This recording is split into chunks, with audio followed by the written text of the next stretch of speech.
Hi everybody, CoinWeek editor Charles Morgan here, and this is the CoinWeek weekly report for the week of July 4th, 2016, Independence Day weekend. It's just wrapped up. We were a little bit rained in here on the East Coast. We need to go out and see those fireworks, but I heard them from my house. If you were on the East Coast or the Northeast, I'm sure you were rained in as well. But for the rest of the country, did you take in those fantastic fireworks? Well, the fireworks in the numismatic world are going to be taking place in a few days. We're going to take off to Orlando, Florida tomorrow afternoon to take in the Florida United Numismatists Summer Convention. It's a 140 plus table show. Not as big as the January show, but there will be a heritage auction, and later in the program we'll preview 5 coins you should take a look at. And here's our week's feature story. When we think about news regarding numismatics, we usually think about a major auction or a record-setting price or some story or anecdote or new discovery about how a coin was made dozens or hundreds of years ago. It's unusual for a coin story to be contemporary and not involve these themes. But last week in Richmond, California, a terrible, tragic story unfolded. One that may have a happy ending. Betty Reid Soskin, a 94-year-old U.S. park ranger, the oldest park ranger currently serving in the National Park System, was robbed in the middle of the night in her second-floor apartment in Richmond, California. She was beaten by a perpetrator, dragged across her apartment, but got away, fortunately, and barricaded herself in her bathroom, where she warmed up a hot iron in case the perpetrator tried to enter into her bathroom. She thought she was going to be killed. Fortunately, that didn't happen, but the robbers stole personal effects, electronics, her cell phone, iPad, and also a commemorative dollar coin that was given to her by President Barack Obama at the launch ceremony of the National Park Commemorative Coin Program. Now, Ms. Soskin has served this country for most of her adult life. She was a Rosie the Riveter type in World War II. She's obviously been part of the National Park Service. She's a devoted patriot of the country and even attended Barack Obama's inauguration in Chicago in 2009. Well, fortunately, news outlets out of San Francisco have reported that President Barack Obama will replace that coin and send her one. And now it's not the same. The replacement coin is obviously not the same as the original, and I know she has a lot of mixed feelings about this situation. But hopefully the Richmond, California police can catch this perpetrator. And here's your Auction IQ Insights by CoinWeek. We selected 5 lots in the Heritage July 7 through 10 Summer Fun U.S. Coin Signature Auction. This is not one of Heritage's major sales on the year and will not include any million-dollar coins or high six-figure ultra rarities, but it will contain more than 2,900 lots, variety for collectors of all U.S. types, and some seldom seen selections. We picked 5 newsworthy coins to discuss. As always, do your own research before you buy and enjoy your hobby.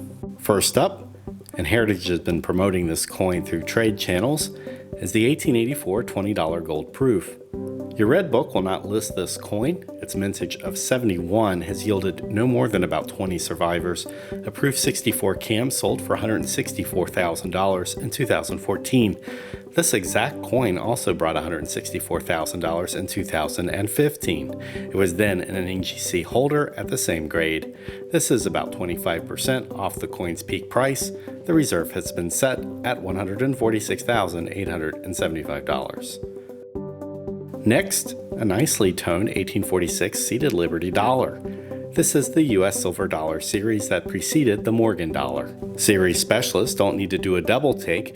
They've already seen this example several times since 2013. The good news is that this coin has been picked up by named collectors and held in significant collections, recently Eugene Gardner's.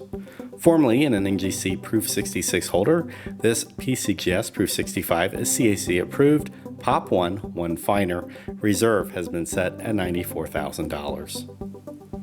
Our final classic US coin is also from Gardner's collection. It's the 1805 quarter in MS64 plus CAC. Knock this softly struck piece if you insist. There aren't many finer choices available, and it was good enough for master collector Eugene Gardner, and believe it when we say he did his homework. This coin has been upgraded since it last sold in 2015, earning a plus. Current bid with BP puts this one just under Newman's NGC MS64 Plus. Will this piece break $50,000? We'll find out. Our first of two modern coin selections for you is the 1966 Kennedy half dollar and MS67 Plus. The services haven't seen too many of this issue's 108 plus million mintage. Take that as a caveat. Another, only 13 of PCGS's 77 current set registry participants have 100% set completions, and maybe only 3 or 4 of those sets appear viable for a coin like this.